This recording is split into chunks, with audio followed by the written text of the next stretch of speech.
दिवाळीच्या सगळ्यांना शुभेच्छा। परवापासून दिवाळीचं पर्व सुरू झालेलं आहे। आज पाडवा आहे। पाडव्याच्या देखील सगळ्यांना खूप खूप शुभेच्छा।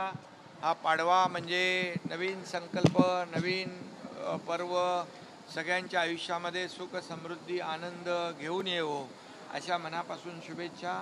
सगळ्यांना शुभेच्छा। तमाम महाराष्ट्रातल्या लाडक्या बहिणींना, लाडक्या भावांना, लाडक्या ज्येष्ठांना, लाडक्या शेतकऱ्यांना सगळ्यांना शुभेच्छा। बळीराजाचं आलेलं संकट दूर हो आणि त्याच्या आयुष्यात देखील हा पाडवा सुखाचे, आनंदाचे, समृद्धीचे दिवस घेऊन येवो।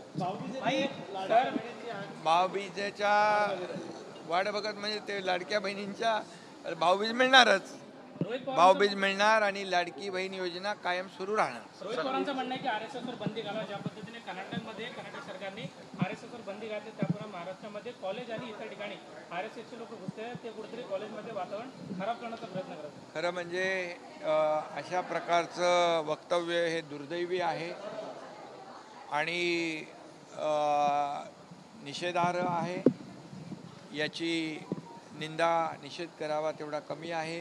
कारण RSS राष्ट्रीय स्वयंसेवक संघ हा एक कडवट देशभक्त, राष्ट्रभक्त ही संघटना आहे आणि कधी जेव्हा आपत्ती संकट येतं त्यावेळेस RSS ही संघटना धावून जाते आणि प्रखर राष्ट्रभक्त आणि देशभक्ती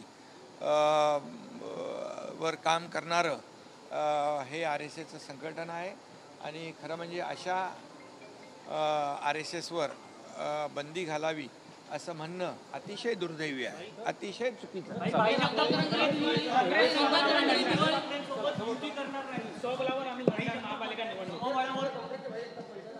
आता लोकशाहीमध्ये प्रत्येकाला अधिकार असतो आणि लोकशाहीमध्ये प्रत्येक पक्ष आपापला निर्णय घेत असतो, त्यामुळे त्यांचा तो निर्णय असेल।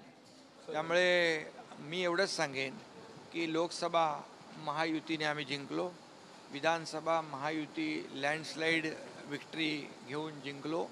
आता स्थानिक स्वराज्य संस्था देखील मध्ये महायुतीचाच भगवा डौलाने फडकेल।